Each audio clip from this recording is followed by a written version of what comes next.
Nous sommes réunis ici avec les points focaux des 6 régions sanitaires du pays, des points focaux des 39 districts sanitaires du pays, avec des personnes ressources et aussi la cellule genre de l'APSETS pour notre Assemblée générale ordinaire de l'année 2022. Parce que nos tests prévoient cette assemblée chaque année. Et on a pris un peu de retard, mais mieux vaut tard que jamais. Pour l'Assemblée générale, l'objectif général, c'est donc de pouvoir faire le bilan des activités que nous avons faites au cours de l'année passée, en 2022, et donc pouvoir planifier l'année 2023. Voilà l'objectif général. Mais en même temps, nous allons profiter de faire un clin d'œil sur nos lois et tests, afin de les améliorer pour les adapter aux données actuelles. Et aussi, comme on le sait tous, actuellement par rapport à la politique du gouvernement, nous sommes en train d'aller vers un accès universel des soins de santé, et les qualités des soins. Donc, et qui dit santé, parle forcément de quoi? De la prévention.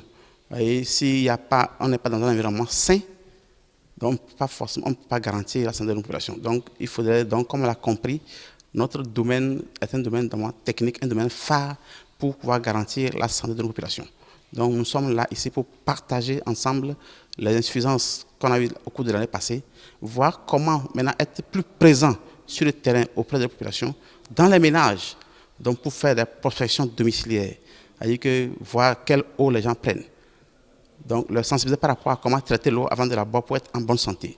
D'abord, voir aussi, aller vers les gens, leur dire aussi, voyez, les centres de santé, l'effort de l'État par rapport aux centres de santé qui sont créés un peu partout pour leur montrer là où ils doivent aller consulter précocement lorsqu'ils se sentent malades.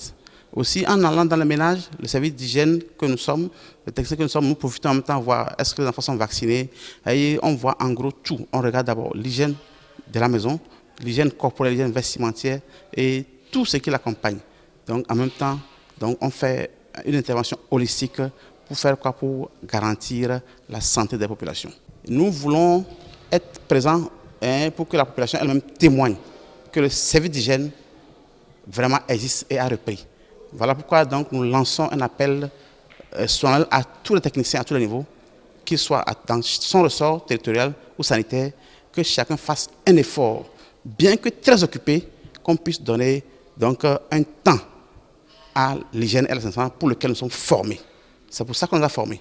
Donc nous devons donner le temps, même si avec les petits moyens que nous avons, qu'on fasse ce qu'on peut faire avec ces petits moyens et que donc, le reste puisse accompagner. Puisque avec la politique de l'État, nous avons vu que très prochainement, beaucoup d'efforts sont déployés pour qu'on puisse donc vivre dans un environnement sain comme le stipule notre Constitution.